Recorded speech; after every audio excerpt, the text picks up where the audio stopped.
बेटियन पे होला अत्याचार में डलबा है गंगा धार। बोल के जिम्मेदार संगोल सरकार। बोल के जिम्मेदार संगोल सरकार। बेटी बचाओ पढ़ाओ के नारा साहेब बोलिहा जिन दोबारा।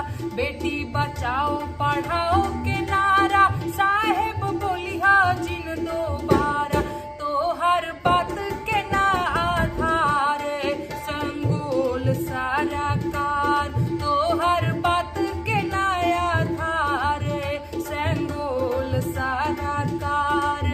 बोल के जिम्मेदार संगोल सरकार। नैका संसद के दरबार कहिया लागी ये मलिकार। नैका संसद के दरबार कहिया लागी ये मलिकार। कहिया सुनब ए साहेब जंतर मंतर वाला गुहार।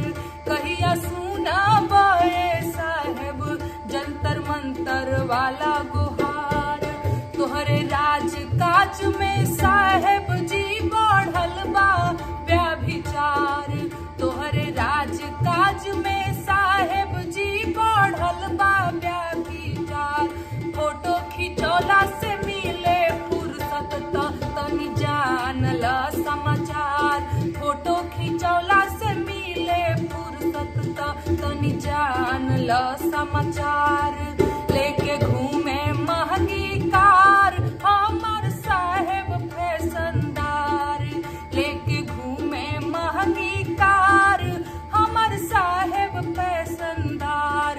हम तो देखनी पहली बार 70 बरिस के रंगदार। हम तो देखनी पहली बार 70 बरिस के रंगदार। 9 साल में नौजवानन के कैला बेरोजगार। 9 साल में नौजवानन के कैला बेरोजगार। बहुत कैला